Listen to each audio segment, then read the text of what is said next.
It's my joy to be here. இங்கே நான் இருப்பது மிகுந்த மகிழ்ச்சியா எண்ணுகிறேன்.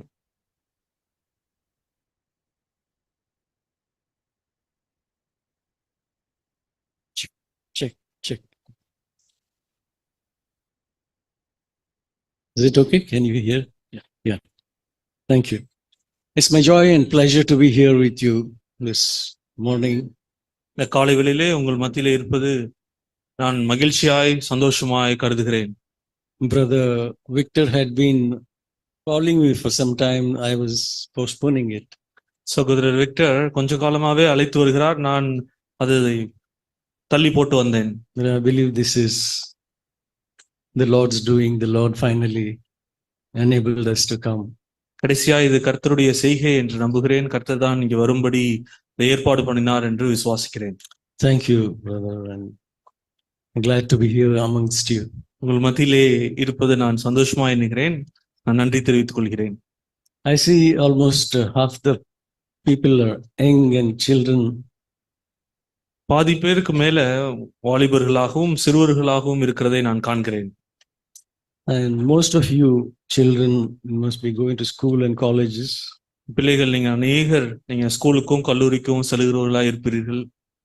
Now, when you are in school or college, and there are some rules and regulations, and when you violate some of it or one of it at least, some important rule, you violate it, what will you do? ஸ்கூல்ல நீங்க போகும்பொழுது, கல்லூரிகள் போகும்போது அங்க ஒழுங்குமுறைகள், சட்டதிட்டங்கள், பிரமாணங்கள்னு இருக்கும். அதுல ஒன்ன நீங்க மீறும் பொழுது என்ன நடக்கும்? Will you run away or you will go to the teacher and confess it? ஸ்கூலை விட்டு ஓடி போயிருவீங்களா, இல்ல ஆசிரியர்கிட்ட போய் இது இப்படி நடந்துருச்சுன்னு சொல்லுவீங்களா? What will you do? என்ன செய்வீங்க? You can talk to me. பேசலாம். Inform the teachers. Inform the teachers. Very good. That is a very good act. But you know what happened? டீச்சர்கிட்ட சொல்றது அது நல்ல ஒரு செய்கைதான். ஆனால் என்ன நடக்கும்? That's being honest. அது நேர்மையா இருப்பது. Because you acknowledge that you have done something wrong and you want to rectify it. ஏதோ ஒரு தவறு செய்து விட்டேன் என்று சொல்லி நேர்மையாய் ஒத்துக்கொள்கிறீர்கள், அதை சரி செய்ய முயற்சிக்கிறீர்கள். Something more grave than that happened in the Garden of Eden. Eden தோட்டத்திலே அதைவிட ஒரு மேலான பயங்கரமான ஒரு காரியம் நடந்தது. Almighty God had told Adam and Eve, you shall not eat the fruit of this tree of knowledge of good and evil. சர்வவல்லமையுள்ள தேவன் ஆதாமிடத்திலும் ஏவாளிடத்திலும் இந்த நன்மை தீமை அறியத்தக்க கனியை புசிக்க கூடாது என்று சொல்லியிருக்கிறார். You know the story. உங்களுக்கு அந்த சம்பவம் தெரியும். And what God told them not to do, they did. தேவன் எதை செய்யக்கூடாது என்று சொன்னாரோ அதை அவர்கள் செய்தார்கள். And what Adam should have done? ஆதாம் என்ன செய்திருக்க வேண்டும்? Like you said, you will go to the teacher நீங்க and சொன்ன மாதிரி confess it. ஆசிரியரிடத்துல போய் அறிக்கை செய்திருக்க வேண்டும். But he didn't do that. ஆனால் அவன் அதை செய்யவில்லை. He ran and hid himself, both of them, ரெண்டு from பேரும் God. தேவனிடத்திலிருந்து ஓடி ஒளிஞ்சு கொண்டாங்க. Who was greater there, God or Adam and Eve? அங்க யார் பெரியவர், ஆதாம் ஏவாளா தேவனா? But yeah, God. தேவன் தான்.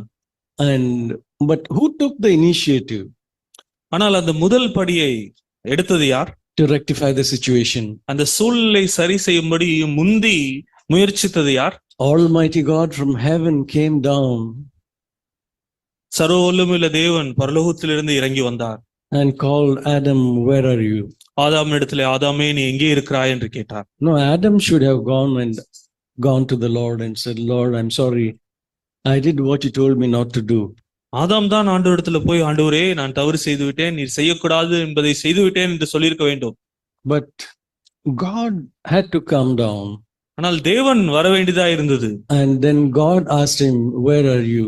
தேவன் அவனை பார்த்து எங்கே இருக்கிறாய் என்று கேட்டார். God knew where they were. அவன் எங்கே இருக்கிறான் என்று தேவனுக்கு தெரியும். But he wanted to test them there also, whether they will tell the truth or there also they will lie. அங்கேயும் அவங்கள சோதிச்சு பார்த்தார், பொய் சொல்லுவாங்களா இல்ல உண்மையை சொல்லுவாங்களான்னு. And You see, in this, what we see here, when man sinned, man should have gone to God and acknowledged his sin. But God came down to give a remedy. மனிதன் பாவம் செய்த பொழுது மனிதன் தான் தேவனிடத்திலே போய் நான் பாவம் செய்து விட்டேன் என்று சொல்லியிருக்க வேண்டும். ஆனால் அதற்கு மாறாய் தேவன் வந்து அதற்கான தீர்வை ஏற்படுத்தினார் என்பதை பார்க்கிறோம். We read about that in Genesis chapter 3. ஆதியாகமம் 3 அதை குறித்து வாசிக்கிறோம். And the Lord came down and then he sorted out the situation and he promised them a Messiah, the seed of the woman. அங்கே 3ஆம் அதிகாரத்திலே ஆண்டவர் வந்து சரி செய்து அவர்களுக்கு ஒரு வாக்குத்தத்தம் கொடுத்தார். மேசியா வருவார் என்று சொல்லி. He provided a solution. அங்கே ஒரு தீர்வை உண்டு பண்ணினார். Then we go to the next chapter, chapter 4. அடுத்த அதிகாரம் 4ஆம் அதிகாரத்திற்கு செல்லும் பொழுது there we see Adam's first son Cain became a murderer. He killed his own brother. ஆதாமனுடைய முதல் குமாரன் காயின் சொந்த தம்பியே கொன்று கொலைகாரனாய் மாறினான். You know that story. I don't have to turn there. அந்த கதையெல்லாம் உங்களுக்கு தெரியும், நான் அங்கே திருப்ப வேண்டியதில்லை. What should Cain have done? Coin என்ன செய்திருக்க வேண்டும்?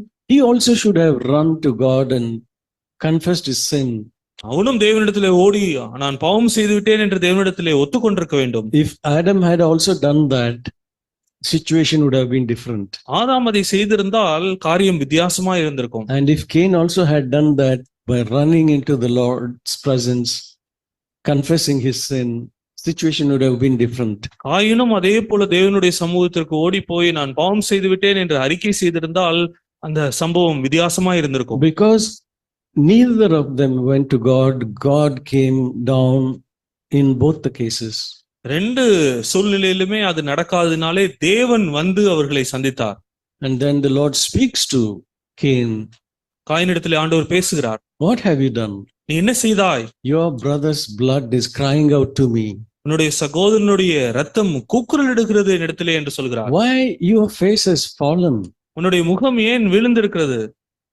Why there is no joy on your face? உன்னுடைய முகத்திலே ஏன் சந்தோஷம் இல்லை? Sometimes we can ask that question ourselves. சில சமயங்களே நம்மை பார்த்து அந்த கேள்வியை கேட்கலாம். Why there is no joy in my face? என்னுடைய முகத்திலே ஏன் ஒரு சந்தோஷம் இல்லை? Why there is a scowl and a downcast look? என் முகம் எப்பொழுதும் வாடி போய் ஏன் முகம் நொடிந்து காணப்படுகிறது?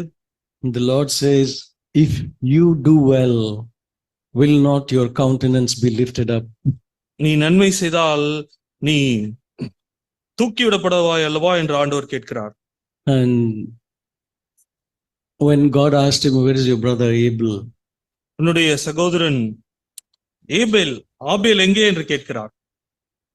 Instead of being little humble and respectful and polite to the Almighty God, see the audacity of Cain in telling God, am I my brother's keeper?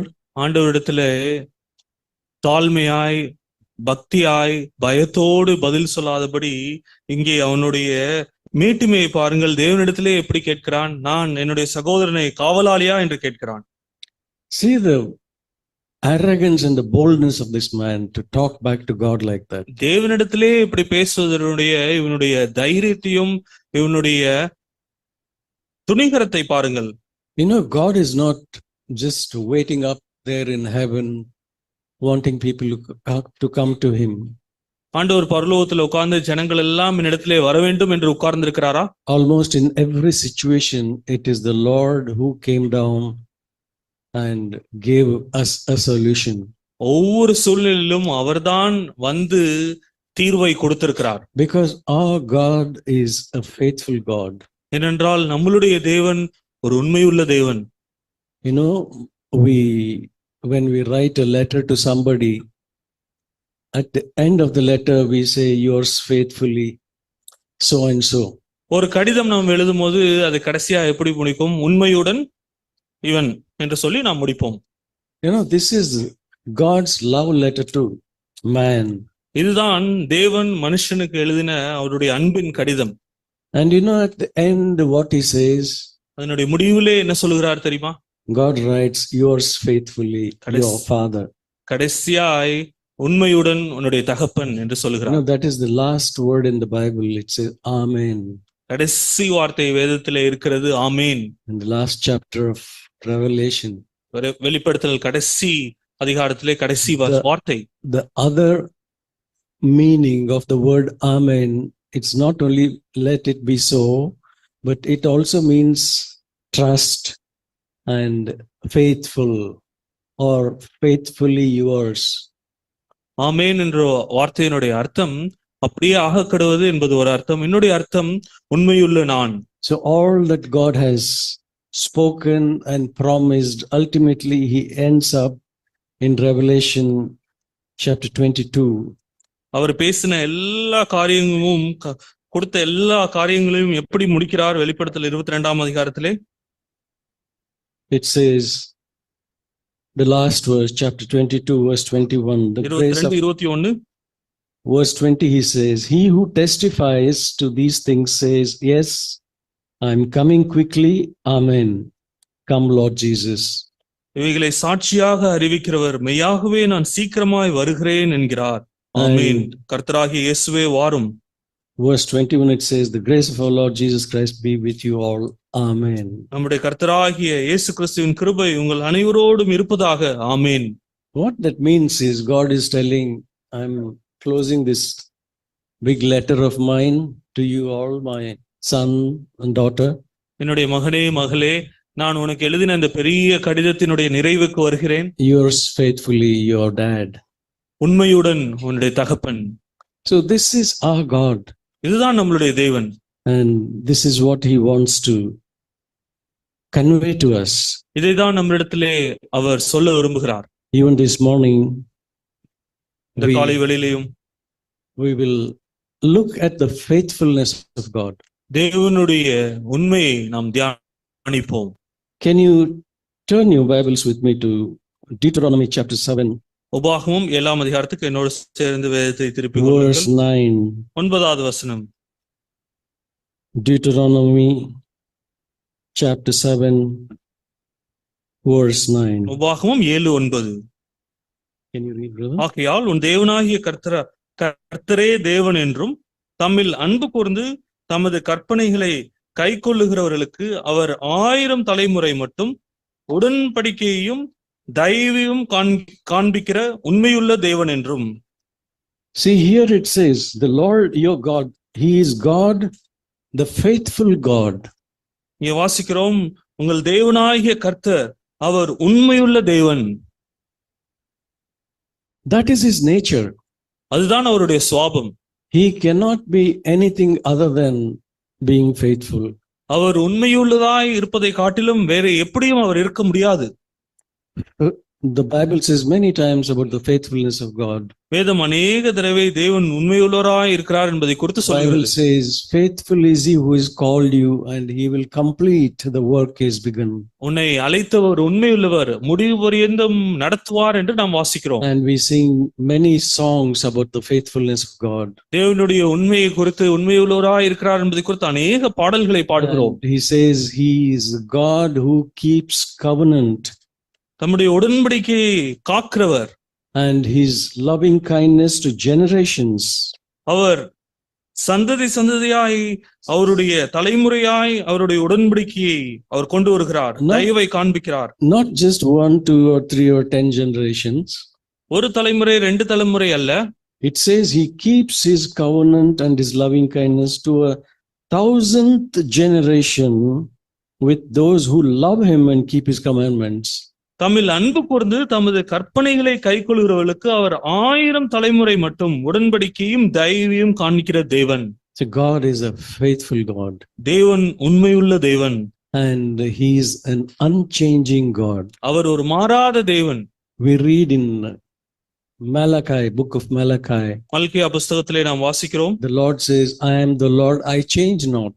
நான் தேவன், நான் மாறுவதில்லை. That's in Malachi 3:6. மல்கியா 3:6 அதை வாசிக்கிறோம். He says, I change not. நான் மாறுவதில்லை. Just in case you thought that the God of the Old Testament was a very harsh, tough God, you're entering into the new covenant and you think, oh, the Old Testament God was very angry God. the New Testament God, the Lord Jesus, is a very loving God. You may be thinking that way. ஒருவேளை என்னலாம் பழைய உடன்படிக்கையினுடைய தேவன் கடினமான தேவன், இப்போ புதிய உடன்படிக்கை வந்துட்டோம், அந்த தேவன் ஒரு அன்புள்ள தேவன், அப்படிப்பட்ட கடினமான தேவன் இல்லை என்று நாம் எண்ணலாம். But it's the same God who is in the new covenant also. புதிய உடன்படிக்கையிலும் நான் கர்த்தர், நான் மாறாதவர், நான் அப்படியேதான் இருக்கிறேன் என்று சொல்கிறார். Is the seed of the woman that was promised in Genesis 3. ஆதியாகமம் 3 வாக்குத்தத்தம் பண்ணப்பட்ட ஸ்திரீயினுடைய with, That's the Lord Jesus Christ. அதுதான் ஆண்டவராகிய இயேசு கிறிஸ்து. So now he has come. இப்பொழுது அவர் வந்து விட்டார். So he is the same yesterday, today and forever. அவர் நேற்றும் என்றும் என்றும் மாறாதவர். He said, I will never change. நான் மாறுவதில்லை என்று சொல்கிறார். We change. நாம் மாறுகிறோம். Human beings, they change. மனுஷர்கள் மாறுகிறார்கள். They are something today and they are something tomorrow. நேத்தி ஒரு மாதிரி இருக்கிறாங்க, நாளைக்கு ஒரு மாதிரி இருக்கிறாங்க. Depending upon your reaction and performance. நாம எப்படி பதில் செலுத்துறோம், அவங்களிடத்துல எப்படி நடந்து கொள்கிறோம் என்பதை வைத்து அவர்கள் மாறுகிறார்கள். None of these things affect God. இதெல்லாம் தேவனை பாதிக்காது. It says in James chapter 1 verse 17.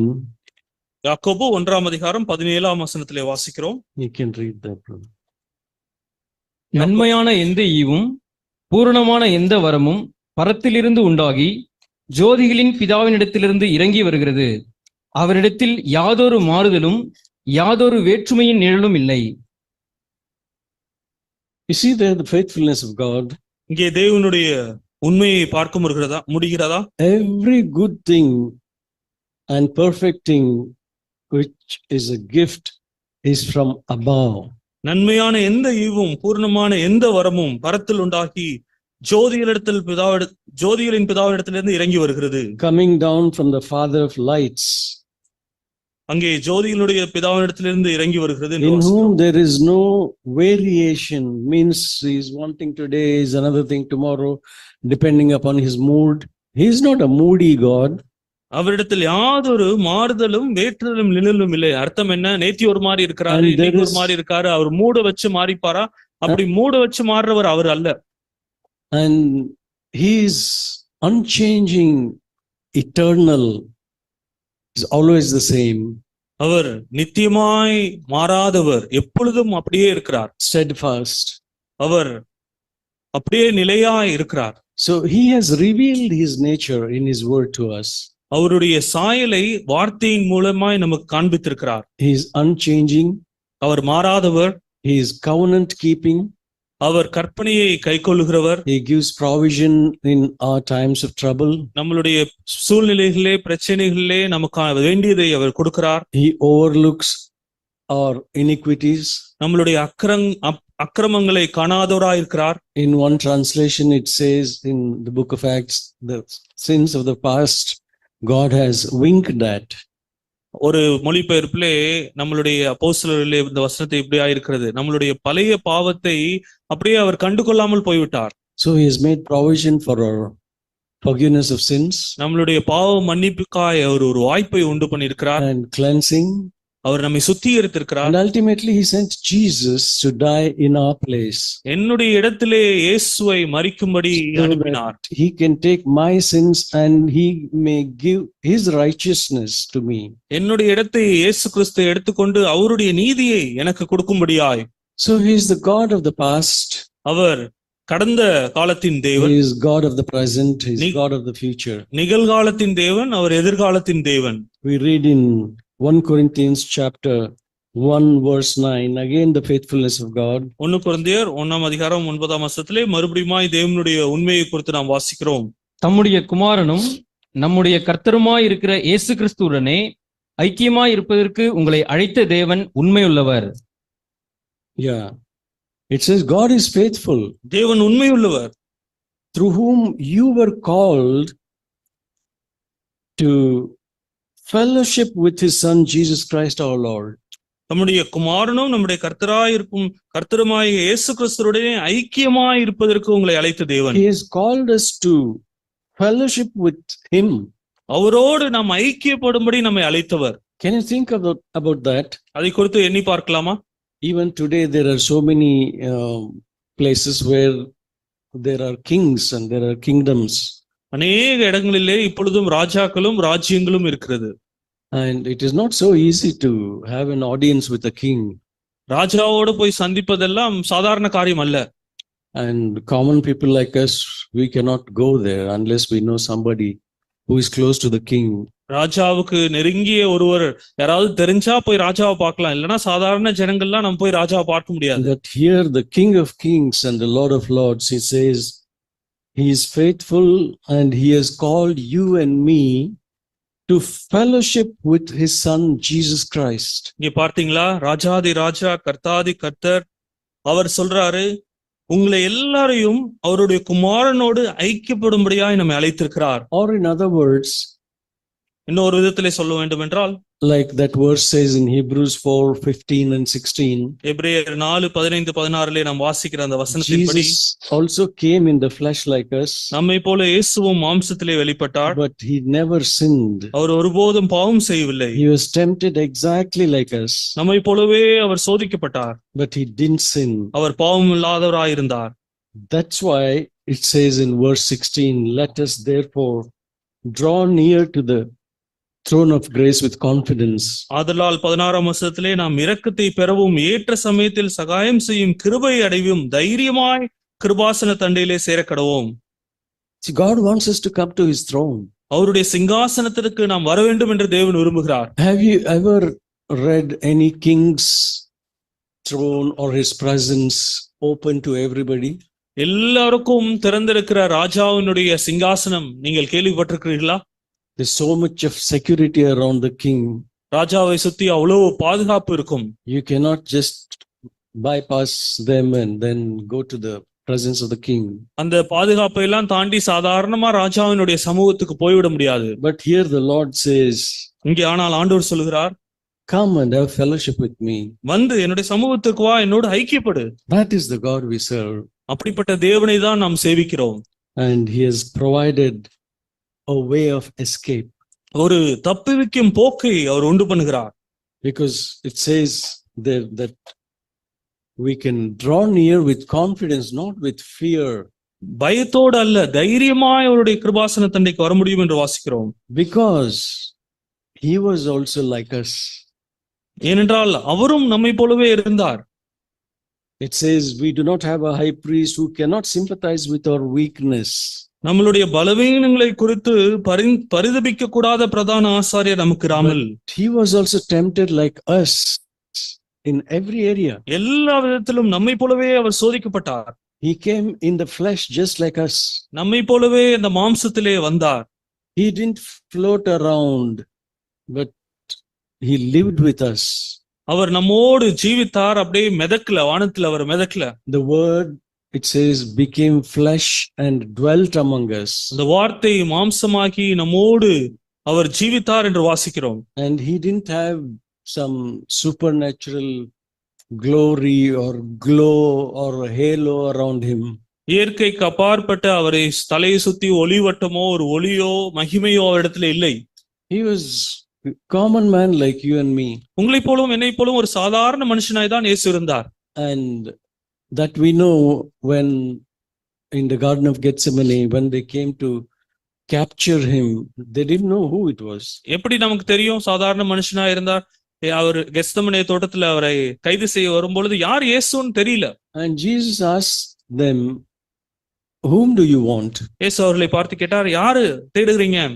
They say, we want Jesus. நாங்க இயேசுவை தேடுகிறோம் என்று சொன்னாங்க. And they could not recognize him because he was an ordinary man like us. நம்மை போல ஒரு சாதாரண மனுஷனா இருந்ததுனாலே அங்க இயேசு யாருன்னு அவர்களால் கண்டுபிடிக்க And முடியல. Jesus said, it is me. நான் தான் இயேசு என்று சொன்னார். And even Judas had to give them a sign. He said, the person whom I go and kiss, he is the one you must arrest. யூதாசும் அந்த அடையாளம் காட்டி கொடுக்க வேண்டியதா இருந்தது. யாரை முத்தம் எடுக்கிறோனோ அவர்தான் இயேசு. So Jesus, just like you and me. உங்களையும் என்னையும் போலவே இயேசு இருந்தார். He was born like you and me. உங்களையும் என்னையும் போலதான் பிறந்தார். He grew up like us. நம்மை போல்தான் வளர்ந்தார். Young, dear young people, வாலிபர்களே, Jesus also was a boy like you. இயேசுவும் உங்கள் போல் சிறு பையனாய் இருந்தார். He was a teenager like you. உங்களைப் போல ஒரு 10 பருவத்தில் இருந்தார். He was in his 20s. அவரும் 20 வயசுல இருந்தார். He became 30. 30 வயசானது. And then when the Lord saw his 30 years of life on this earth, he said, "This is my beloved son in whom I am well pleased." 30 வருட அவருடைய பூமிக்குரிய வாழ்க்கையை பிதா பார்த்ததுக்கு அப்புறம் இவர் என்னுடைய நேசகுமாரன், இவரில் நான் பிரியமாயிருக்கிறேன் என்று சாட்சி கொடுத்தார். 30 years he lived a sinless life and pleased the Father. 30 வருடம் பாவமில்லாத வாழ்க்கையை வாழ்ந்து பிதாவை பிரியப்படுத்தினார். You know, we human beings in one day we sin more than 30 times. மனுஷர்களாய நாம் ஒரு நாளிலே 30 தடவைக்கு மேல பாவம் செஞ்சிடறோம். But 30 years Jesus never even sinned once, either in thought, word or deed. ஆனால் 30 வருடம் இயேசு கிறிஸ்து சிந்தையிலோ செயலிலோ நோக்கத்திலோ பாவம் செய்யவில்லை. Because he was tempted like you and me, உங்களையும் என்னையும் போல அவர் சோதிக்கப்பட்டதினால் it says he is compassionate towards us. நம்மேல் அவர் மனதுருக்கமாய் இருக்கிறார் என்று வாசிக்கிறோம். That's why it says you come to him. ஆகவேதான் அங்கே வாசிக்கிறோம், என்னிடத்திலே வாருங்கள். And that too how you should come, not crawling or trembling. எப்படி அவரிடத்திலே வரணும்? நடுங்கி கொண்டு அப்படியே வரணுமா? But to come to him with confidence and He was- boldness, தைரியத்தோடு வர வேண்டும். so that we may receive mercy for our past sins, நம்ம பழைய பாவங்களுக்காய் நாம் இரக்கத்தை பெற்றுக்கொள்ள முடியும். that is forgiveness, அது மன்னிப்பு. and grace to help in time of need, it says. ஏற்ற சமயத்திலே சகாயம் செய்யும் கிருபை. Grace is help. கிருபை என்றால் உதவி. We also read earlier, my grace is sufficient for you. ஏற்கனவே நாம் வாசித்தோம், என் கிருபை உனக்கு போதும். And my power is made perfect in your weakness. உன் பலவீனத்திலே என் வல்லமை பூர்ணமாய் விளங்கும். So grace is equal to power. கிருபை என்பது வல்லமை. Grace is also help. கிருபை என்பது உதவி. Grace is also strength. கிருபை என்பது பலன். That's why it says, so that we may receive grace to help in time of need. நம்மளுடைய தேவையான சூழ்நிலையிலே ஏற்ற சமயத்திலே சகாயம் உதவி செய்யும் கிருபை. Means God will give us power, அதனுடைய அர்த்தம் என்ன? தேவன் நமக்கு வல்லமையை தருவார். or God will help us தேவன் நமக்கு உதவி செய்வார் when we are being tempted, நாம் சோதிக்கப்படும் பொழுது, so that we can get over it.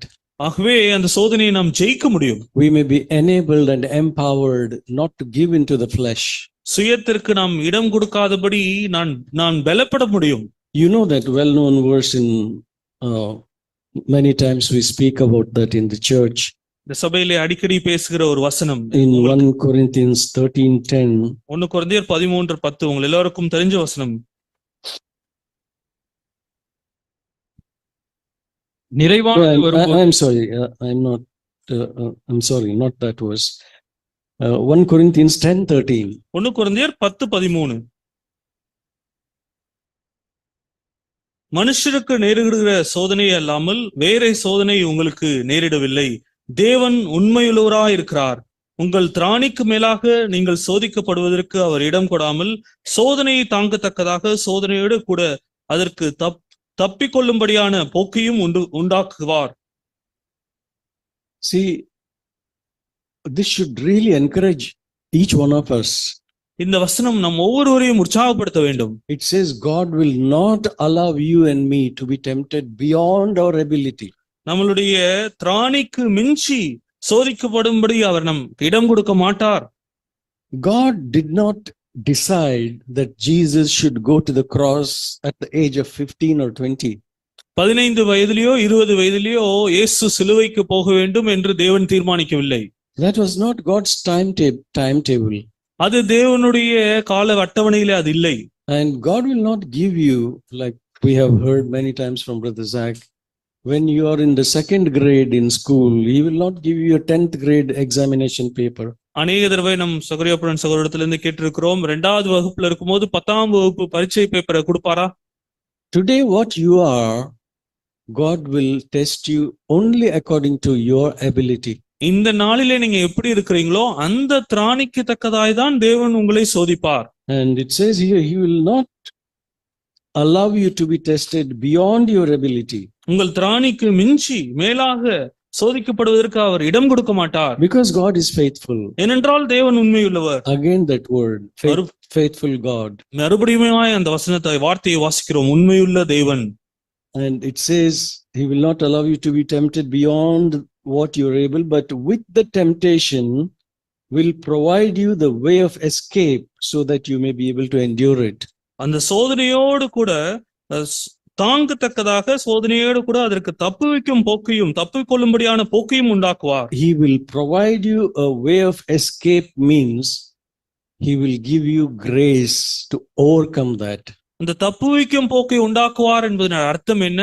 அதை மேற்கொள்வதற்கான கிருபையை அவர் தருவார். Provided you acknowledge your weakness and helplessness and come to Him in all honesty and sincerity, then the Lord will give you His grace. அது எப்போ நடக்கும்? நான் நேர்மையாய் என்னுடைய பலவீனத்தை ஒத்துக்கொண்டு அவரிடத்துல ஆண்டவரே உடைய கிருபை எனக்கு தாரும் என்று கேட்கும் பொழுது அந்த கிருபையை தருவார். So He is faithful to His covenant. அவருடைய வாக்குத்தத்தத்திற்கு அவர் உண்மையுள்ளவர். You will not be tempted beyond your ability.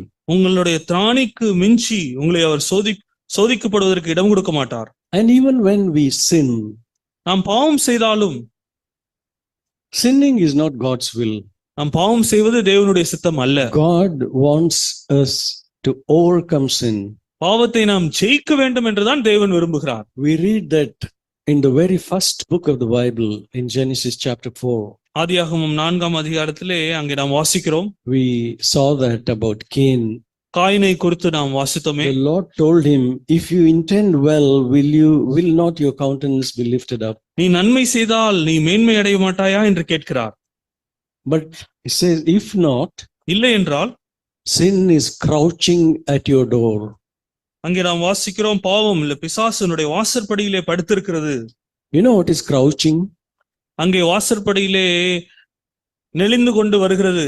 Have you seen Nat Geo and Discovery and Animal Planet programs where these lions, tigers and cheetahs, they just hide themselves behind some bush in ambush just to pounce on the prey? National geography இல்ல நம்ம Discovery channel எல்லாம் பார்த்திருந்தீங்கன்னா, இல்ல சிங்கமோ புலியோ சிறுத்தையோ ஏதாவது ஒரு புதருக்கு பின்பாக மறைந்து கொண்டு அதனுடைய ஆகாரம் வரும்போது எப்படி அது தாவலான் என்று பதுங்கி இருக்கும். That is the meaning of crouching. அதுதான் crouching, பதுங்கி கொண்டிருக்கிறது. It hides itself. மறைந்து கொண்டு suddenly it jumps on the prey. திடீர்னு அதனுடைய உணவின் மேல பாயும். And carries it away to eat. அதை தின்றுவிடும். That is what the Lord is telling there. அதுதான் ஆண்டவர் இங்கே சொல்கிறார். Sin is crouching at your door. பாவம் உன்னுடைய வாசற்படியிலே பதுங்கி இருக்கிறது. Its intention is to have you. அதனுடைய நோக்கம் என்ன? அது உன்னை பாய்ந்து உன்னை பிடிக்க விழுங்க தேடுகிறது. But you must overcome it. ஆனால் நீ அதை ஜெயிக்க வேண்டும். See, in the first book itself, the Lord wanted man to overcome sin. முதல் புத்தகத்திலே தேவனுடைய நோக்கம் என்ன? மனுஷன் பாவத்தை ஜெயிக்க வேண்டும் என்பதுதான். This is not a new covenant or CFC teaching. இது ஏதோ புதிய உடன்படிக்கை சத்தியம், CFC-னுடைய சத்தியம் அல்ல. Way back in outside of the Garden of Eden, the Lord told Cain, you must conquer and overcome sin.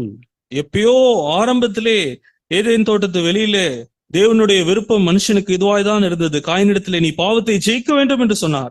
And when we go to God in helplessness, நம் உதவியற்றவர்களாய் தேவனிடத்திலே செல்லும் பொழுது God is faithful to His covenant. அவருடைய பிரமாணத்திற்கு அவர் உண்மையுள்ளவர். And He will see to it that you get help and then you overcome sin. நாம் உதவியை பெற்றுக்கொண்டு பாவத்தை நாம் ஜெயிக்கிறோம் என்பதை அவர் நிச்சயித்துக் கொள்வார். We know that very well known verse in Romans 6:14. எல்லோருக்கும் தெரிந்த வசனம் ரோமர் 6:14. It says you are not under law, but you are under grace. நீங்கள் பிரமாணத்திற்கு கீழ் இல்லாமல் நீங்கள் கிருபைக்கு கீழ்ப்பட்டிருக்கிறபடியால், because you are under grace, sin shall not have dominion over you. நீங்கள் கிருபைக்கு கீழ்ப்பட்டிருக்கிறபடியால் பாவம் உங்களை மேற்கொள்ள மாட்டாது. And who does God give grace to? யாருக்கு தேவன் அந்த கிருபையை தருகிறார்? The Bible is very clear. God gives grace to the humble. வேதம் தெளிவாய் சொல்லுகிறது, தேவன் தாழ்மையுள்ளவர்களுக்கு கிருபை தருகிறார். He doesn't give grace to the self-confident and arrogant and proud people. சுயத்திலே நம்பிக்கையாய் இருக்கிறவர்கள், மேட்டிமையாய் துணிகரமாய் பெருமையாய் இருக்கிறவர்களுக்கு அவர் கிருபையை தருவதில்லை. The Bible says God resists the proud. பெருமையுள்ளவர்களுக்கு தேவன் எதிர்த்து நிற்கிறார் என்று வேதம் சொல்கிறது. Gives grace to the humble. தாழ்மையுள்ளவர்களுக்கோ கிருபை தருகிறார். When God gives you grace, you will be empowered from inside to overcome the temptation in your flesh. தேவன் நமக்கு கிருபையை தரும் பொழுது நம்முடைய சுயத்திலே இருக்கிற அந்த சோதனையை ஜெயிப்பதற்கு நாம் பலன் கொள்வோம். God's will is that we live free from sin. பாவத்திலிருந்து விடுதலைப்பட்டவர்களாய் நாம் வாழ வேண்டும் என்பதுதான் தேவனுடைய சித்தம். You turn with me to 1 John chapter 2. 1 யோவான் 2ஆம் அதிகாரத்திற்கு நீங்கள் திருப்பிக் கொள்ளுங்கள். You know, some of you know these verses. உங்கள் ஒரு சிலருக்கு இந்த வசனங்கள் தெரிந்திருக்கும். This is the Apostle John writing almost around the age of 95 or so. 95 வயதாயிருக்கும் அப்போஸ்தலனாகிய யோவான் இந்த வசனங்களை எழுதுகிறார். He is writing in verse 1. 1ஆம் வசனத்திலே வாசிக்கிறோம். He is writing, "My little children, I am writing these things to you so that you may not sin." என் பிள்ளைகளே, நீங்கள் பாவம் செய்யாதபடிக்கு இவைகளை உங்களுக்கு எழுதுகிறேன். So this is the first line that he says, "I am writing so that you will not sin." நீங்கள் பாவம் செய்யாதபடிக்கு இவைகள் எல்லாம் எழுதுகிறேன் என்று சொல்லிதான் ஆரம்பிக்கிறார். Then he says, பின்பு என்ன சொல்லுகிறார்? "If anyone sins." ஒருவன் பாவம் செய்வானானால். See, in the first line he says, "I am writing this to you உங்களுக்கு நான் இதை எழுதுகிறேன் என்று சொல்லுகிறார். that you may not sin." நீங்கள் பாவம் செய்யாதபடி உங்களுக்கு எழுதுகிறேன். He is not writing that we may not sin, நாம் பாவம் செய்யாதபடி என்று சொல்லவில்லை. because he has already overcome almost. He has become an overcomer. ஏற்கனவே கிட்டத்தட்ட அவர் ஜெயாலியாய் அவருடைய வாழ்க்கையிலே He is மாறிவிட்டார். writing, "I am writing to you so that you may not sin." நீங்கள் பாவம் செய்யாதபடி உங்களுக்கு எழுதுகிறேன் என்று சொல்லுகிறார். And then he says, பின்பு என்ன சொல்லுகிறார்? "If anyone sins," ஒருவன் பாவம் செய்வானானால். then he includes himself there. தம்மையும் அவரையும் அவர் சேர்த்துக் கொள்கிறார். He is not saying that you have an advocate. He says, "We have an advocate." அங்கே உங்களுக்கு நீதிபதியாகிய பரிந்து பேசுகிறவர் இருக்கிறார் என்று சொல்லவில்லை, நமக்கு இருக்கிறார் என்று சொல்லி With வாசிக்கிறோம். the Father, Jesus Christ the righteous. அங்கே வாசிக்கிறோம், நமக்காக பிதாவினிடத்தில் பரிந்து பேசுகிறவராய் இருக்கிறார். And he himself is the propitiation for our sins, and not for ours only, but also for the sins of the world. நம்முடைய பாவங்களை நிவர்த்தி செய்கிற கிருபாதார பலி அவரே. நம்முடைய பாவங்களை மாத்திரமல்ல, சர்வலோகத்தின் பாவங்களையும் நிவர்த்தி செய்கிற Now, பலியாய் இருக்கிறார். that first verse, you just change the writing, those two sentences there. அங்கே முதல் வசனத்திலே அந்த முதல் சொல்லப்பட்டதையும் இரண்டாவது சொல்லப்பட்டதையும் மாற்றுங்களேன். If it began like something like this, இப்படி ஆரம்பித்திருக்குமானால் எப்படி இருக்கும்? "I am writing to you, my little children, என் பிள்ளைகளே, நான் உங்களுக்கு எழுதுகிறேன். if anyone sins, ஒருவன் பாவம் செய்தானால் we have an advocate with the Father, Jesus Christ the righteous." நீதிபதியாகிய இயேசு கிறிஸ்து நமக்காக பிதாவினிடத்தில் பரிந்து பேசுகிறவராய் இருக்கிறார். But I am writing to you ஆனாலும் நான் உங்களுக்கு எழுதுகிறேன், that you may not sin. நீங்கள் பாவம் செய்யாதபடி இருங்கள். Is that how he writes? அப்படிதான் எழுதுகிறாரா? See the order in which he writes this. அவர் எழுதின அந்த ஆர்டரை பாருங்கள். First of all, he says, "I am writing this to you, little children, that you may not sin." என் பிள்ளைகளே, நீங்கள் பாவம் செய்யாதபடி இதை உங்களுக்கு எழுதுகிறேன். But if you sin, ஆனால் நீங்கள் பாவம் செய்வீர்கள் என்றால், we have an advocate with the Father, பிதாவினிடத்திலே பரிந்து பேசுகிறவர் நமக்கு உண்டு. Jesus Christ the righteous advocate. நீதிபதியாய் இருக்கிற இயேசு கிறிஸ்து. So the old covenant also begins with you conquering sin, not allowing it to crouch at your door, but to overcome it. பழைய உடன்படிக்கையும் எப்படி ஆரம்பிக்கிறது? பாவத்தை நீ ஜெயிக்க வேண்டும், பாவம் உன்னுடைய வாசற்படியிலே பதுங்கி இருக்க இடம் கூடாதே என்று ஆரம்பிக்கிறது. And towards the end also it says, I'm writing to you so that you may not sin. கடைசியாயும் எப்படி வாசிக்கிறோம்? நீ பாவம் செய்யாதபடி உனக்கு நான் எழுதுகிறேன். And further, in the same chapter, அதே அதிகாரத்திலே வாசிக்கிறோம். John writes, யோவான் எழுதுகிறார், he who sins is of the devil, பாவம் செய்கிறவன் பிசாசினால் உண்டாயிருக்கிறான். because Satan is the liar and the father of lies and sins. பிசாசானவன் பொய்யனும் பொய்க்கு தகப்பனும் பாவங்களுக்கு தகப்பனுமாயிருக்கிறான். Sin entered into this universe through Satan's sin, first sin, original sin. சாத்தான் பாவம் செய்தனால் முதல் பாவம், அப்படிதான் பாவம் இந்த உலகத்திற்கு வந்தது. He has sinned from the beginning, ஆதியிலிருந்து அவன் பாவம் செய்கிறவன், and he is a murderer from the beginning, it says. ஆதியிலிருந்து அவன் கொலைபாதகன். So please remember, dear brothers and sisters, that God's intention or his will for his children is to live beyond and above sin. தேவனுடைய நோக்கமும் குறிக்கோளும் அவர்களுடைய பிள்ளைகளுக்கு இதுதான். நாம் பாவத்திற்கு மேலாய், பாவத்திற்கு அப்பாற்பட்டு நாம் ஜீவிக்க வேண்டும். I am talking about conscious sins. நான் எதை குறித்து பேசுகிறேன்? தெரிந்த பாவம். There was a time when we were all dead in sins and trespasses. ஒரு காலத்திலே அக்கிரமத்திலும் பாவத்திலும் மரித்து போயிருந்தோம். It says in Ephesians 2:1. அது எபேசியர் 2:1 வாசிக்கிறோம். We were all dead in sins and trespasses. நாம் எல்லாரும் பாவத்தினாலும் அக்கிரமத்தினாலும் மரித்து போயிருந்தோம். But the Lord, being rich in mercy, he quickened us, it says. That means he sort of resurrected us from sin and gave us a new life in Christ Jesus. தேவனோ கிறிஸ்து இயேசுவுக்குள்ளாய் நம்மை உயிர்ப்பித்தார். இரக்கமுள்ளவராயிருந்து உயிர்ப்பித்து ஒரு புதிய வாழ்க்கையை கொடுத்தார். The Bible says, if any man is in Christ, he is a new creation. வேதம் சொல்லுகிறது, எந்த மனுஷன் கிறிஸ்துவிலே இருக்கிறானோ அவன் புது சிருஷ்டியா இருக்கிறான். All things passed away, behold, all things have become new. பழையவைகள் எல்லாம் கடந்து போயிற்று, எல்லாம் புதிதானது.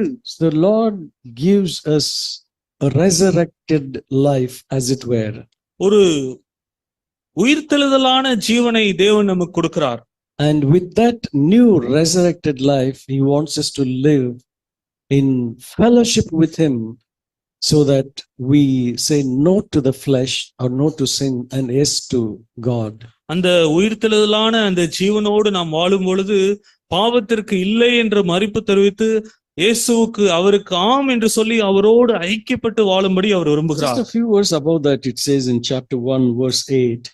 1ஆம் அதிகாரம் 8ஆம் வசனம், 1 யோவான் 1:8 ஒரு சில வசனங்களுக்கு மேலாய் நாம் வாசிக்கிறோம். If we say we have no sin, நமக்கு பாவம் இல்லை என்போமானால் we are deceiving ourselves and the truth is not in us. நம்மை நாமே வஞ்சிக்கிறவர்களா இருப்போம், சத்தியம் நமக்குள் இராது.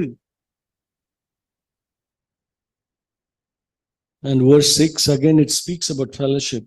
6ஆம் வசனத்திலே மறுபடியும் ஐக்கியத்தை குறித்து வாசிக்கிறோம். If we say we have fellowship with God and yet walk in the darkness, we lie and we do not practice the truth. நாம் அவரோடு ஐக்கியப்படுகிறோம் என்று சொல்லியும் இருளிலே நடக்கிறவர்களா இருந்தால் சத்தியத்தின்படி நடவாமல் பொய் சொல்லுவர்களா இருப்போம். But if we walk in the light as he himself is in the light, we have fellowship with one another. அவர் ஒளியிலே இருக்கிறது போல நாமும் ஒளியிலே நடந்தால் ஒருவரோடு ஒருவர் ஐக்கியப்பட்டிருப்போம். And the blood of Jesus his son cleanses us from all sin. அவருடைய குமாரனாகிய இயேசு கிறிஸ்துவினுடைய இரத்தம் சகல பாவங்களையும் நீக்கி நம்மை சுத்திகரிக்கும். You know this verse, the blood of Christ cleanses us from all sin, is not taken out of context. இந்த வசனம் இயேசு கிறிஸ்துவினுடைய இரத்தம் சகல பாவங்களையும் நீக்கி நம்மை சுத்திகரிக்கும் என்பது அதனுடைய பின்னணியிலிருந்து எடுக்கப்பட்டு விட்டது.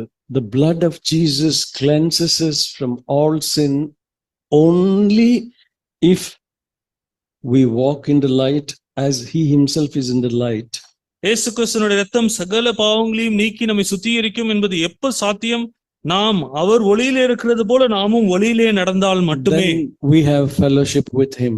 அப்பொழுது அவரோடு ஐக்கியப்பட்டிருப்போம். It is like coming to great light. ஒரு பெரிய ஒளிக்கு நாம் வருகிறோம் என்று வைத்துக் கொள்வோம். You know, you are all looking at my shirt. நீங்க எல்லாம் என்னுடைய ஷர்ட்டை பாக்குறீங்க, சட்டையை பாக்குறீங்க. You think I'm wearing a very clean shirt. நான் ஒரு நல்ல கிளீனான ஷர்ட், சுத்தமான ஷர்ட் போட்டிருக்கேன்னு நினைக்கிறீங்க. But if there is a bright light and a magnifying glass, ஒரு பயங்கரமான வெளிச்சம் இருக்கு, அங்கே ஒரு மேக்னிஃபை கிளாஸ், பூத கண்ணாடி இருக்குன்னு வைத்துக் கொள்வோம். so if this is the eyes of God. இதுதான் தேவனுடைய கண்கள். So if you look at my shirt with that bright light and magnifying glass, you can see so many particles of dust or lint or maybe some small black dots and things like that.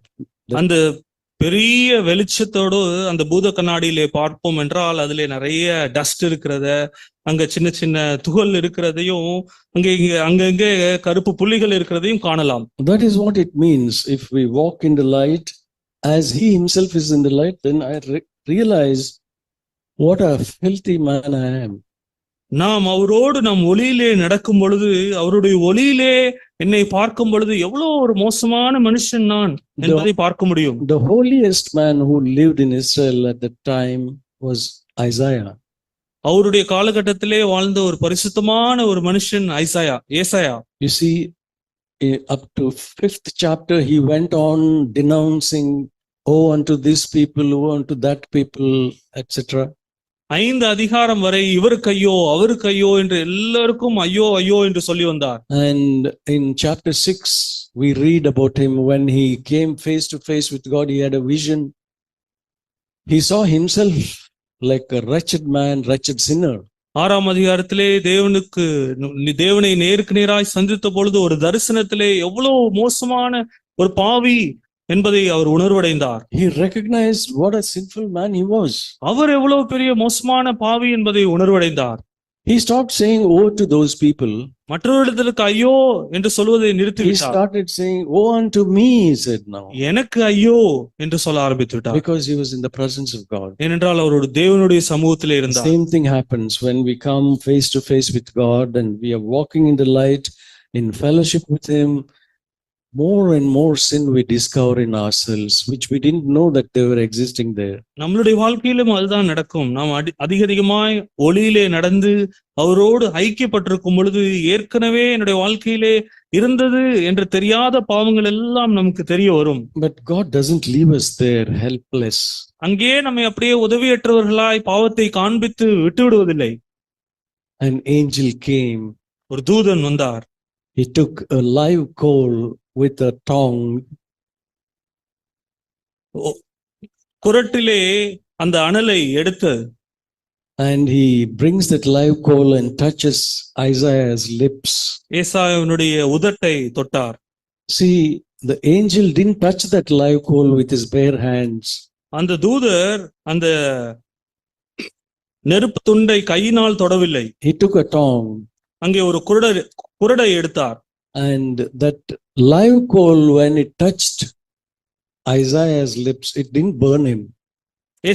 ஏசாவினுடைய உதட்டை அது தொட்ட பொழுது அது சுட்டெரிக்கவில்லை. But it cleansed him. அது அவனை சுத்திகரித்தது. That is the picture of the Holy Spirit. அதுதான் பரிசுத்த ஆவியானவருடைய படமாய் இருக்கிறது. Fire and the Spirit, Jesus baptizes us. இயேசு கிறிஸ்து நமக்கு கொடுக்கிற அந்த ஞானஸ்தானம் ஆவியினாலும் அக்கினியினாலும். That's what John the Baptist said about Jesus. He will baptize you in the Holy Spirit and fire. பரிசுத்த ஆவியானவர் உங்களை அக்கினியினால் அபிஷேகிப்பார் என்று யோவான் ஸ்நானகன் இயேசுவை குறித்து அப்படியாய் சொன்னார். That was when Isaiah was cleansed. அப்படிதான் ஏசாயா சுத்திகரிக்கப்பட்டார். And then we read in verse 9 here. 9ஆம் வசனத்திலே நாம் வாசிக்கிறோம், If we confess our sin, நாம் பாவங்களை நாம் அறிக்கை செய்தால், again that word comes, he is faithful. மறுபடியும் அந்த வசனம் வருகிறது, அவர் உண்மையுள்ளவர் and righteous, our நீதிபரர், to forgive us our sins and to cleanse us from all unrighteousness. நம்மளுடைய பாவங்களை நாம் அறிக்கையிட்டால் பாவங்களை நமக்கு மன்னித்து எல்லா அநியாயத்தையும் நீக்கி சுத்திகரிப்பதற்கு அவர் உண்மையும் நீதியும் உள்ளவருமாய் இருக்கிறார். So Jesus is able to forgive us and cleanse us. இயேசு நம்மை சுத்திகரிக்க முடியும், நம்மை மன்னிக்க முடியும். And he is the ultimate example for us. நமக்கு ஒரு பெரிய ஒரு மாதிரியாய் அவர் இருக்கிறார். The life of Jesus, இயேசுவினுடைய ஜீவன், the miracles and compassion, அவருடைய இரக்கம், மனதுருக்கம், the resurrection life, அவருடைய உயிர்த்தெழுந்த ஜீவியம், these are all ultimate proof of God's faithfulness. தேவன் நம் மீது எவ்வளவு அதிகமாய் உண்மையுள்ளவராய் இருக்கிறார் என்பதற்கு நிரூபணம். We read in the same book 1 John 5 யோவான் 5ஆம் அதிகாரம் அதே புத்தகத்திலே வாசிக்கிறோம். verse 20. 20வது வசனம். We know the Son of God has come. தேவ அன்றியும் அவருடைய குமாரன் இயேசு கிறிஸ்து வந்திருக்கிறார் என்று வாசிக்கிறோம். And has given us understanding. நமக்கு சத்தியமுள்ளவரை அறிந்து கொள்வதற்கு தேவனுடைய குமாரன் வந்து நமக்கு புத்தியை தந்திருக்கிறார். In order that we may know him who is true, and we are in him who is true, his son Jesus Christ. அவருடைய குமாரனாகிய இயேசு கிறிஸ்து எனப்பட்ட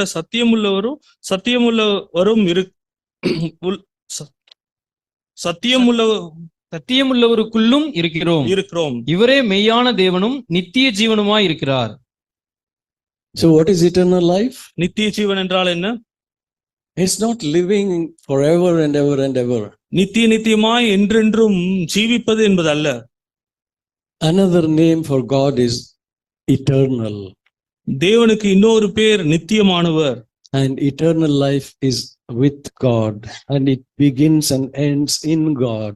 அந்த நித்திய ஜீவன் என்பது அவரிலே ஆரம்பிக்கிறது, அவரிலே முடிகிறது. Jesus said, I am the way, the truth and the life, means eternal life. இயேசு சொன்னார், நானே வழியும் சத்தியமும் ஜீவனுமாய் இருக்கிறேன். அதன் அர்த்தம் என்ன? நான் தான் நித்திய ஜீவன். Here it concludes saying that Jesus Christ is the true God and eternal life. இயேசு கிறிஸ்து சத்தியமுள்ள தேவனாய் இருக்கிறார், அவரே நித்திய ஜீவன் என்று வாசிக்கிறோம். It is not saying here that he is a true God and he gives eternal life. அவர் சத்தியமுள்ள தேவன் நித்திய ஜீவனை தருகிறார் என்று சொல்லவில்லை. He is eternal life. அவரே நித்திய ஜீவனாய் இருக்கிறார். So my dear brothers and sisters, அருமையான சகோதர சகோதரிகளே, God's faithfulness covers all our weaknesses. நம்மளுடைய பலவீனங்களை எல்லாம் தேவனுடைய உண்மை மறைக்கிறது. All our past sins, our past bad memories, and the fear of the future, the anxiety that you and we have, God takes care of all that. நம்மளுடைய பழைய வாழ்க்கை, பாவங்கள், நம்மளுடைய பயங்கள், எதிர்காலத்தை குறித்ததான கவலைகள், இது எல்லாம் தேவன் பொறுப்பெடுத்துக் கொள்கிறார். Jeremiah says, His mercies are new every morning. எரேமியா சொல்கிறார், அவருடைய இரக்கம் காலைதோறும் புதிதாய் இருக்கிறது. Great is His faithfulness. அவருடைய உண்மை பெரியது. Because of that we are not consumed.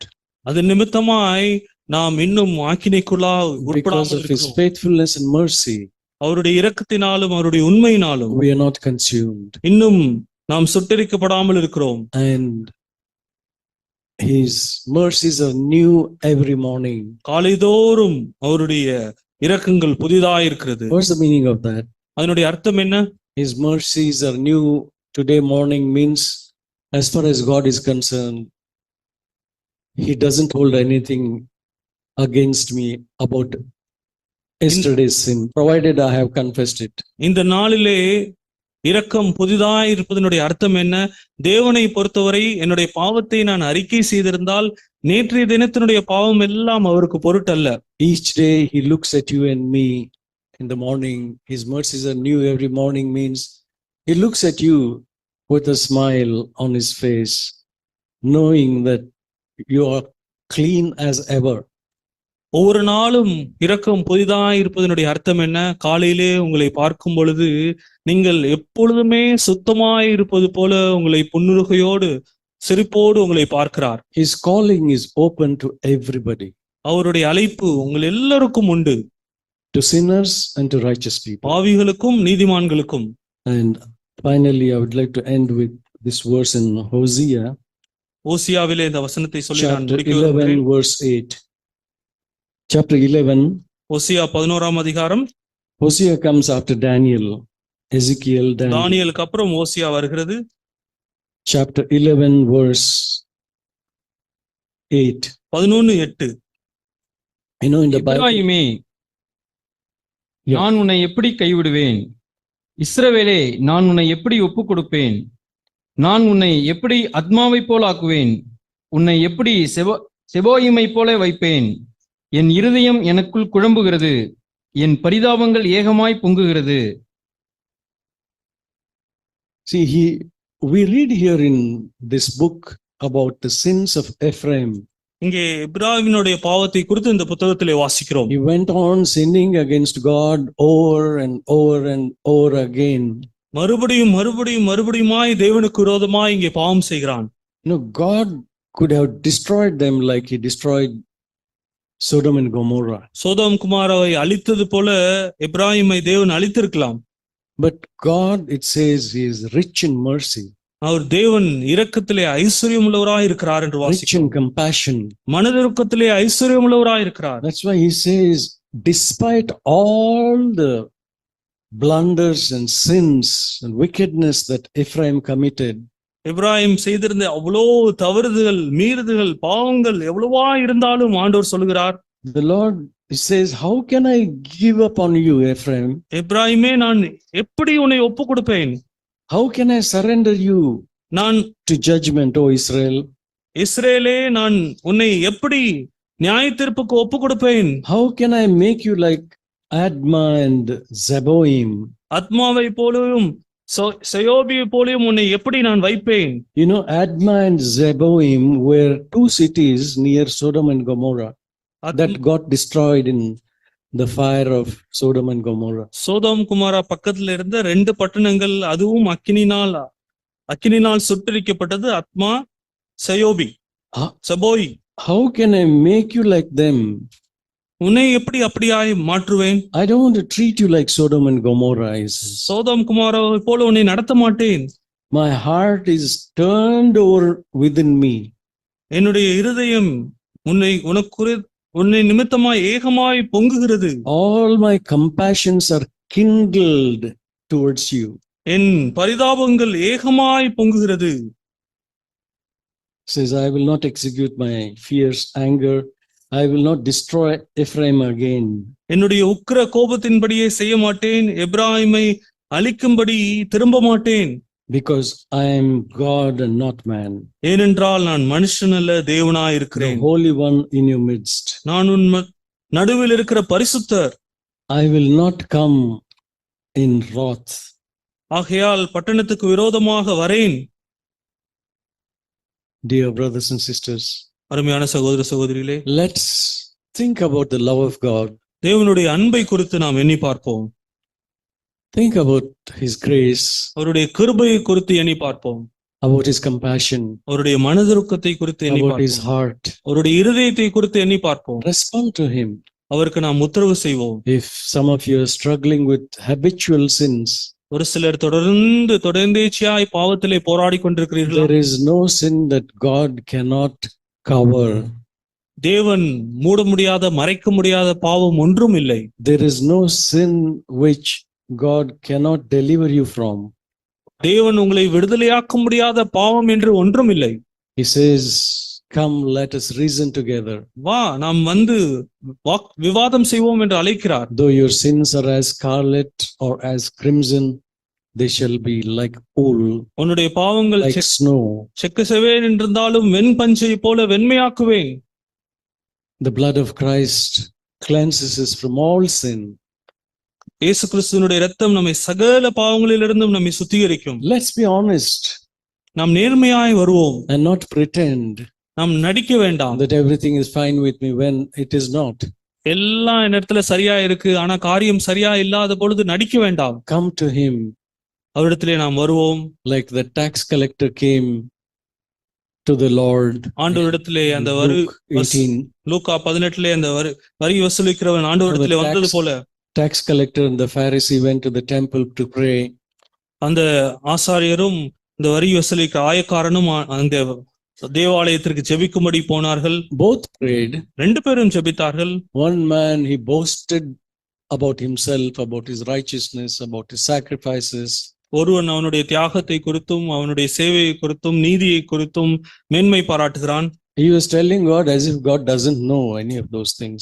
ஆண்டவருக்கு இதெல்லாம் தெரியாதது போல ஆண்டவரிடத்திலே நான் என்னெல்லாம் செய்கிறேன் என்று சொல்லி காண்பிக்கிறார். Whereas here is another sinful man இங்கே ஒரு பாவமான மனுஷன் standing far away. தூரத்திலே நின்று It says there that he was not even willing to lift up his eyes to heaven தன்னுடைய கண்களை வானத்துக்கு ஏறெடுக்க துணியாமல், because he was so overcome and convicted by his sins. அவருடைய பாவம் அவ்வளவா இருந்ததினாலே, உணர்வு இருந்ததினாலே He just cried out one prayer, ஒரு ஜெபத்தை கூக்குரலாய் கதறுதலாய் ஏறெடுத்தார். beating his chest, அவருடைய மார்பை அடித்துக்கொண்டு saying that God have mercy on me, the sinner. தேவனே பாவியாகிய என்மேல் கிருபையாயிரும் என்றான். He didn't say God have mercy on me, a sinner. பாவியாகிய ஒருவனை என்று சொல்லவில்லை, நானே பாவி, என்மேல் இரக்கமாயிரும். He recognized that he is the greatest sinner of all. எல்லா பாவிகளிலும் பிரதான பாவி என்ற உணர்வு அவருக்கு இருந்தது. He was a sinner, அவர் ஒரு பாவிதான். and God heard his prayer தேவன் அவருடைய ஜெபத்தை கேட்டார். and he sent him justified. நீதிமானாக்கப்பட்டவனாய் வீட்டுக்கு திரும்பி அனுப்பினார்.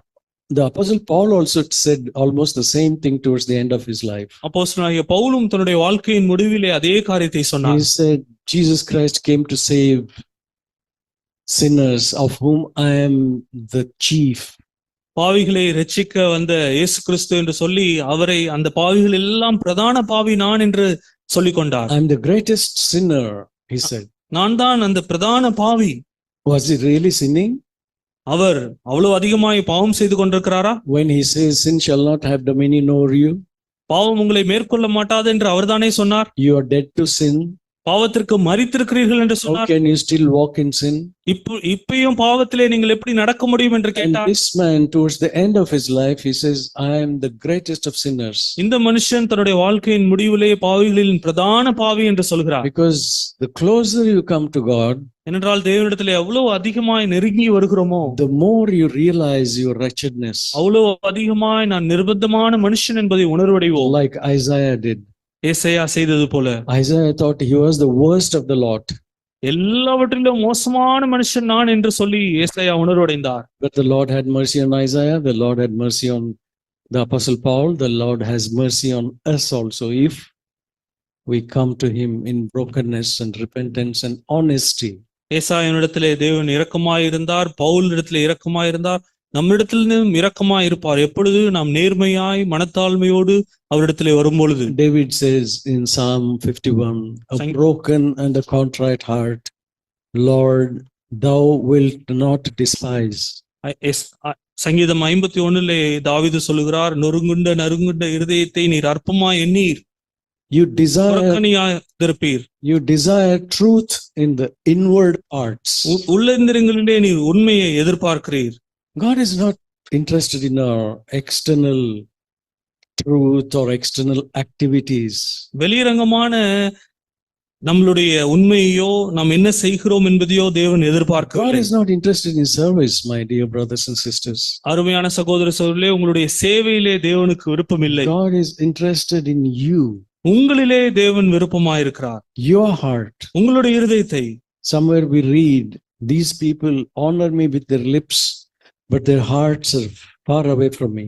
இவர்கள் தங்களுடைய உதடுகளினாலே என்னை மகிமைப்படுத்துகிறார்கள், இருதயமோ தூரமாக இருக்கிறது என்று வாசிக்கிறோம். The meaning of that verse means they are interested in only doing something for me. அதனுடைய அர்த்தம் என்ன? ஏதோ ஒன்னை எனக்கு செய்யணும் என்பதிலே அவர்களுடைய விருப்பம் இருக்கிறது. Activities, church activities. சபையில இந்த காரியத்தை செய்யணும், அந்த காரியத்தை செய்யணும், எதையாவது தேவனுக்கு என்று செய்ய வேண்டும். Sacrifices and offerings I have not desired. பலிகளிலே எனக்கு விருப்பம் இல்லை என்று சொல்கிறார். The Lord says, ஆண்டவர் சொல்கிறார், but a body hast thou prepared for me, நீர் எனக்காய் ஒரு சரீரத்தை ஆயத்தம் பண்ணியிருக்கிறீர், that I may do your will. உம்முடைய சித்தத்தை அதிலே நான் செய்யும்படியாய். That is what God wants from us.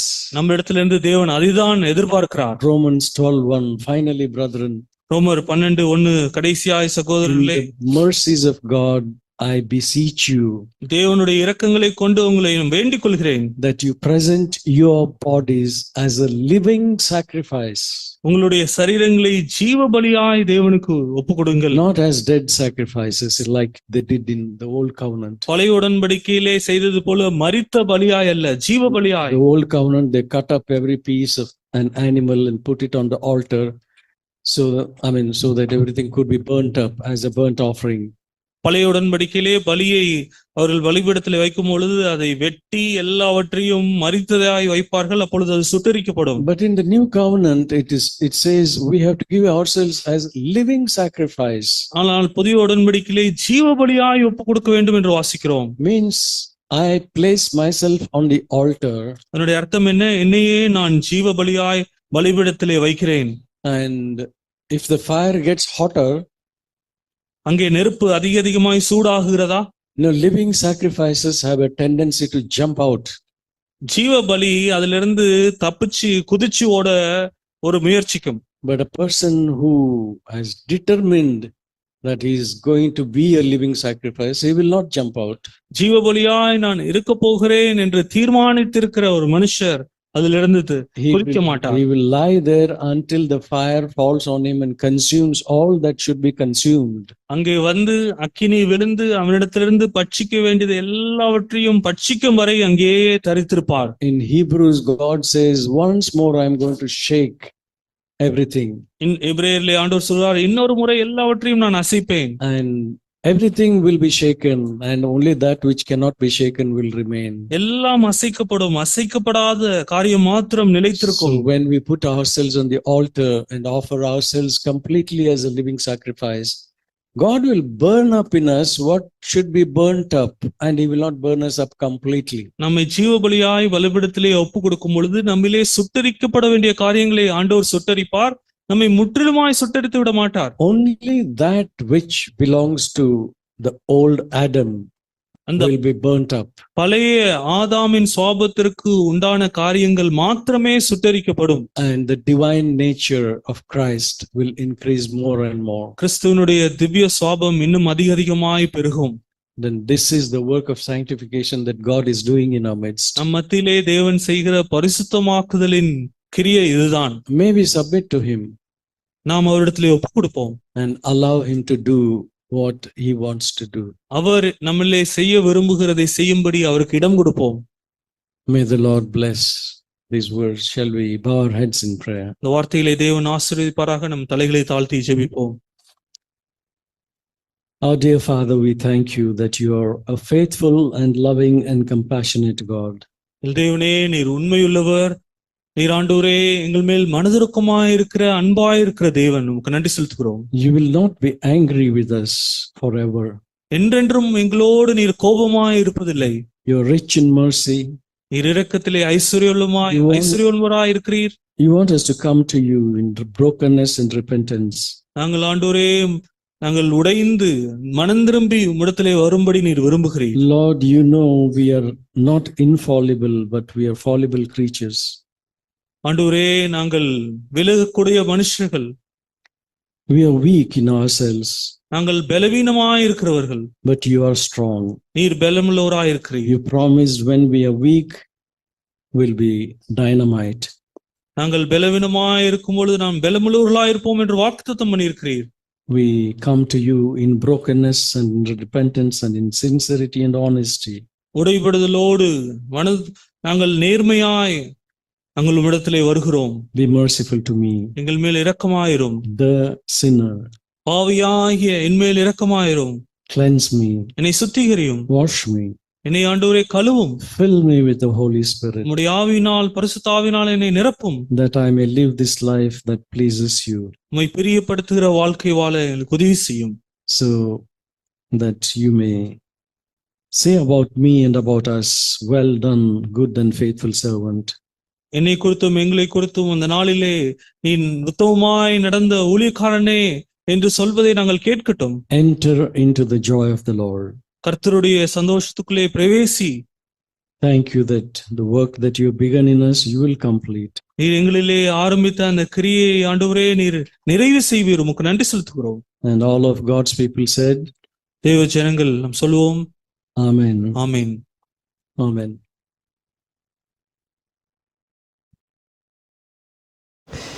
நாம்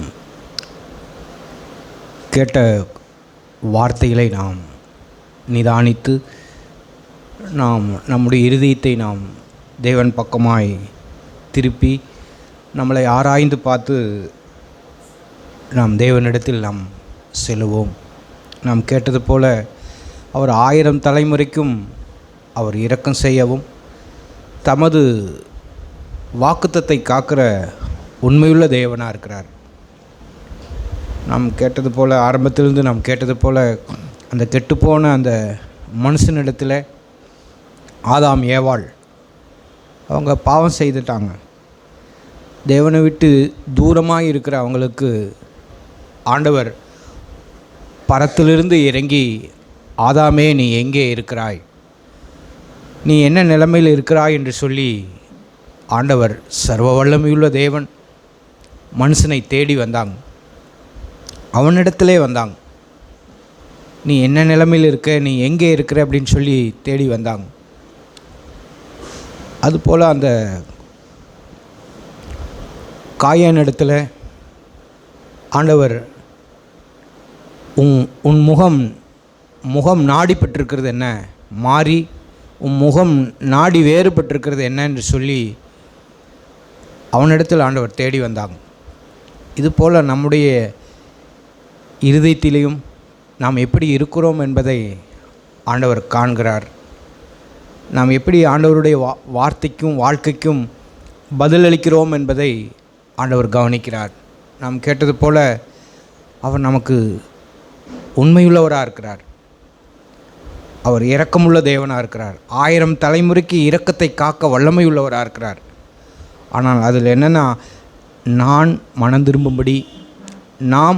திரும்பும்படி நம்மை ஆராய்ந்து பார்க்கும்படி, நாம் அவரிடத்தில் வரும்படி, அவருடைய அன்பு நம்மளை நெருக்கி ஏவும்படி, அவர் நம் மீது ஒவ்வொருவர் மீதும் அவர் நீடிய பொறுமையாக இருக்கிறார்.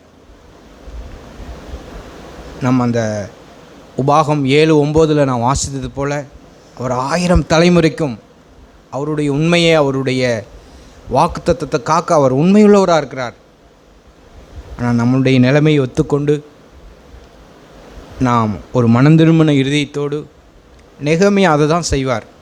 நெகேமியா காலத்தில் அவர்கள் அந்த இஸ்ரவேல் ஜனங்கள் எல்லாரும் அந்த குடும்பத்தை பார்க்கும்போது எல்லாரும் பின்வாரி போயிருக்கும்போது அந்த நெகேமியா அங்கே நான் வாசிக்கிறோம், அவர் என்ன செய்வார்னா, தன்னுடைய நிலைமையை பார்த்து, தன்னுடைய சூழ்நிலையை பார்த்து, அங்கே நடக்கிற எல்லா விஷயங்களையும் பார்த்து அவர் துக்கித்து, அவர் சொல்வார், ஆண்டவருக்கு முன்பாக அழுது தன்னை தாழ்த்தி, அங்கே நெகேமியா அந்த ஒரு வசனத்தை மட்டும் நாம் வாசிப்போம்.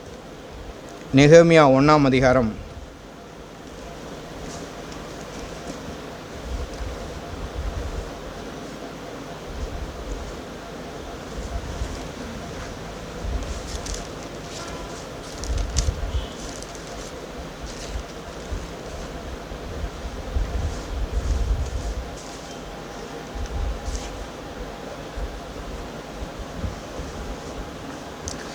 1 நான் 3 எல்லாம் பார்த்தீங்கன்னா அங்கே பெரிய ஒரு தீங்கையும் நிந்தையும் அனுபவிக்கிறாங்க. எருசலேம் அலங்கம் இடிக்கப்பட்டது, வாசல் எல்லாம் சுட்டெரிக்கப்பட்டது, அங்கே சிறையிருப்பில் எல்லாரும் இருக்காங்க. இப்படி இருக்கும்போது 603 இந்த வார்த்தைகளை கேட்ட பொழுது நான் உட்கார்ந்து அழுது சில நாளாய் துக்கித்து, அவர் என்ன செய்கிறார்னா, உட்கார்ந்து தன்னை ஆராய்ந்து பார்க்குறார். இதுக்கெல்லாம் என்ன காரணம் அப்படின்னு சொல்லி, நான் உட்கார்ந்து அழுது சில காலம் துக்கித்து உபவாசித்து மன்றாடி பரலோக தேவனை நோக்கி, இப்படி சொல்லிட்டு 5 வாசிக்கிறோம், பரலோகத்தின் தேவனாகிய கர்த்தாவே, உம்மில் அன்பு கூர்ந்து, நம்ம பிரதர் சொன்ன அந்த வசனத்தின்படி அந்த உபாகமம் 7:9 வசனத்தின்படி உம்மில் அன்பு கூர்ந்து, உண்மையாலுமே நம்ம ஆண்டவராக இயேசு கிறிஸ்துவிடத்தில் அன்பு கூறுகிற நமக்கு அவர் என்ன செய்கிறார்னா, உம்மில் அன்பு கூர்ந்து உம்முடைய கற்பனையை கைக்கொள்கிறவர்களுக்கு உடன்படிக்கையையும் கிருபையும் காக்கிற மகத்துவமும் பயங்கரமான தேவனே, உண்மையாய் காக்கிற தேவனே, நீர் கிருபையுள்ளவர், நீர் இரக்கமுள்ளவர், நீர் தயவுள்ளவர், ஆண்டவரே நீங்கள் எங்களுக்கு உதவி செய்யுங்க அப்படின்னு சொல்லி அவர் அறிக்கையிட்டு மன்றாடி ஆண்டவரிடத்தில் ஜெபிக்கிறார். இப்படி நாம் அந்த கெட்டுப்போன மனுஷனை தேடிதான் ஆண்டவர் வந்தார். அது மாதிரி நம்முடைய வாழ்க்கையிலும் அவர் நீடிய பொறுமையாக இருக்கிறார். எப்படின்னா, ஆண்டவரே நான் யதார்த்தமாய் உம்மிடத்தில் வர, ஆண்டவரே உம்மிடத்தில் நான் வரேன்னு சொல்லி அப்படி வரும்போது ஆண்டவர் தம்முடைய மகத்துவத்தை, தமது உடன்படிக்கையை, தமது உண்மையை, தமது கிருபையை காக்க அவர் வல்லமையுள்ளவராக இருக்கிறார். ஆகையால் நம்முடைய இருதயத்தை தேவன் பக்கமாய் திருப்பி, ஆண்டவரே நான் உம்மோடு கூட உமது அன்பில் நான் நிலைத்திருக்க எனக்கு உதவி செய்யும் என்று சொல்லி நம்முடைய இருதயத்தை அவர் பக்கமாய் நாம் திருப்புவோம். நாம் ஒரு சகோதரரும் ஒரு சகோதரியும் நாம் ஜெபித்து கூட்டத்தை முடிப்போம்.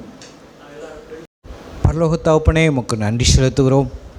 எங்கள் ஆண்டவராகிய இயேசுவே, உம்முடைய சுபாவத்தையும் நீர் இருக்கிற அந்த தன்மையும் நாங்கள் உமது வார்த்தையின் மூலமாக நாங்கள் அறிந்து கொண்டோம். ஆண்டவரே, ஆமாண்டவரே, நீர் 1000 தலைமுறைக்கும் இரக்கம் செய்கிறவர், தமது உடன்படிக்கையை காக்கிற வல்லமையுள்ள தேவனே, எங்கள் பரலோக தகப்பனே, ஆம் சாமி, உம்முடைய வார்த்தைகள் அனைத்திலும் ஆமீன் என்று சொல்லி, உண்மையுள்ளவர் என்று சொல்லி எங்களுக்கு உணர்த்த வைக்கிறவரே, எங்களோடு இடைப்படுகிறவரே, நாங்கள் உமக்கு நன்றி செலுத்துகிறோம் சாமி.